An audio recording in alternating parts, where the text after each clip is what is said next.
Henri, mina olen nüüd ENIAC-iga tegelikult saanud sõita tuhandeid kilomeetreid ja minu jaoks on see ühtepidi olnud hästi meeldiv, et mul põhimõtteliselt ei ole sellega kaasnenud mitte mingisuguseid kulusid, sest ma olen sõitnud teie tema autoga. Välja arvatud see, et ma olen kodus teda siis mingid korrad laadinud, proovinud ka, kuidas see kiirlaadjas käib. Aga tahes-tahtmata üks küsimus tuleb kogu aeg. See tuleb minul, see tuleb mul sõpradel ja olen üritanud seda ise ka kuidagi selgitada. Aga elektriauto versus sisepõlemismootoriga auto, ta on kallis. Jah, et see on nüüd üks selline aspekt, mida vaadata, kui tõesti seda hinda vaadata. Siis jah, sisepõlemismootoriga autodega võrreldes elektriauto natuke kallim on, aga kui nüüd vaadata pilti laiemalt, siis tegelikult kui jälgida neid terve liisinguperioodi peale neid kogukulusid nagu kokku, siis elektriautoga liiklemine tuleb tegelikult soodsam. Et kui näiteks võrrelda selline võtta nagu läbisõiduks selline tavapärane 20 000. Minul on ka, võib-olla tooks sellise näite siis, et Škoda mudelirivi, mulle iseenesest nagu ENIAC oma suuruse ja kõige poolest sobib. Sisepõlemismootoriga ekvivalent võiks ju olla Kodiaq, on ju. Ja kui ma vaatan Kodiaqi mingisuguses sobivas varustuses ja kui ma vaatan seda Kodiaqi niimoodi, et mis mulle siis nagu liisingu kuumaksena sobiks, see hind on kuskil 35 000 juures. Nüüd ENIAC on ikkagi 10 000 kallim, aga ma saan aru, et see pilt ei ole seal ainult nüüd see pelgalt liisingu kuumakse, ma peaksin mõtlema oma nii-öelda igasugu muudega. Ta võib olla nagu kallim selles mõttes, et eks see hinnatase algab ka sealt 35 eurost, aga põhimõtteliselt jah, et õigus, et ta võib olla tõesti kallim. Aga nüüd jah, nagu kui võtta nüüd see kogukulu nagu kokku, eks ju, et kuhu siis kuuluvad, eks ole, kindlustused, liisingumaksed, kütusekulu. No hooldus muidugi. Ja hooldus. Ehk et siis, kui neid numbreid vaadata, siis tegelikult tänu sellele, et elektriautol need hoolduskulud on väiksemad ja seda teostatakse harvem, kulud kütusele sisuliselt puuduvad, et siis tegelikult see vahe, nüüd kui võrreldagi näiteks seda Kodiaqi ja ENIAC-i omavahel, on tegelikult aastas kuskil 2300 eurot. Ja seda siis elektriauto kasuks? Elektriauto kasuks, just. Et see on selline trump, mida tegelikult paljud inimesed veel ei ole avastanud, aga ma usun, et see kaalub üles selle mõningase hinna erinevuse. Ehk et kui ma võtan ühe siukse lihtne asi alati, võtan auto finantseeringusse, kuumakse, siis kuumakse justkui on kallim, sest auto on kallim, on ju? Jah, no kuumakse on jah mõneti kallim, eks ju, sõltuvad hinnast, aga jällegi muud järgnevad asjad on jälle nagu soodsamad. Kindlustus? Kindlustus on mõnevõrra soodsam, eks pakkujad on erinevad, aga näiteks liisinguintressid on elektriautol kindlasti soodsamad. Ehk siis liisingud ka soosivad pigelt seda rohemaailma? Just. Mis meil sealt järgmine oleks? Kütus? Kütus.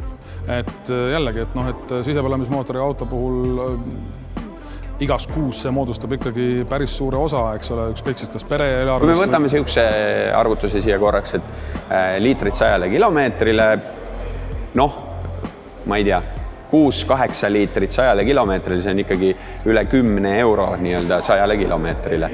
Elektriautot kodunt laadides tuleb see siis kusagil suurusjärg? Jah, seal kuskil 1,5 euro juurde natuke rohkem võib-olla. 8-kordne vahe, ütleme, on ju. Siis hooldus. Selles mõttes, et hoolduse sääst tuleb mille pealt? Esiteks on see, et üks niisugune kõige lihtsam vaade ja selle asjal on see, et ei ole nii palju liikuvaid osi ja kuluvaid osi, eks ju, ei ole õlivahetusi, sellised asju.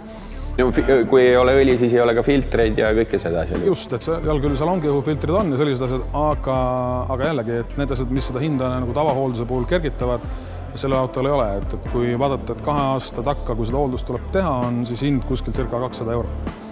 Ehk et see on ikkagi võrreldes ükskõik millise sisepõlemismootoriga autoga on see ikkagi tuntav vahe ja sealt joonistubki see natuke rõõmsam number välja ka.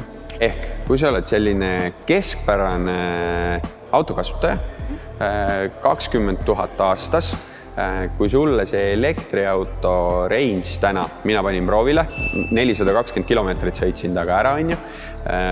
Kui kõik see laadimisvõrgustik ja asi kõik sulle sobib, siis tegelikkuses sul tuleb lõpuks kogukuluna 5 aasta peale nagu ikkagi elektriauto hulka soodsam kätte. Tunduvalt soodsam.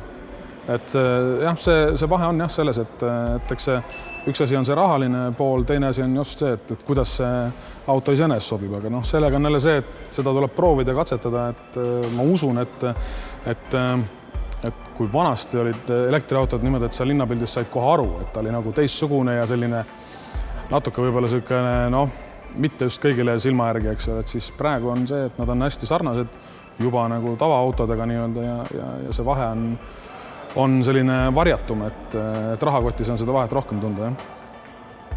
Ehk võtame selle jutu siis niimoodi kokku. Kui sa oled juba välja vaadanud, et sulle just kui see elektriauto sobiks, sul see olemus, kõik on hästi, siis ära ei jää ainult sinna nagu auto hinda kinni, vaid arvesta veel siis liisingu intress, väikene asi on ju, kindlustus pisukene asi, aga hooldus ja just siis nii-öelda see kütusekulu ja selle pealt kokku sulle 5 aasta peale tegelikult kõigil lihtne endale üks Exceli tabel teha piltlikult. Jah, et noh, meie oleme siin omakeskis natuke seda arvutanud, et jah, nagu mainisin, et umbes 20 000 aastal läbisõidu juures see võit aastas võiks olla kuskil 2300 euri umbes. Et lihtne. See vast paneb mõtlema.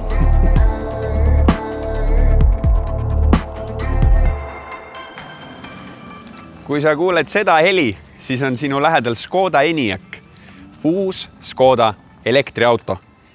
Ja kui sina otsid elektriautot, aga mis oleks selline auto, mis on võimalikult tavapärane, ehk et võimalikult selline auto, millega sa oled harjunud, et ta oleks täis nutikaid lahendusi, et kogu su pere mahuks sinna peale, et tal oleks veokonks, mille külge sa saad panna haagise või näiteks jalgrattahoidja, katusele katuseboksi ja ühe laadimisega sõidaks üle 500 kilomeetri.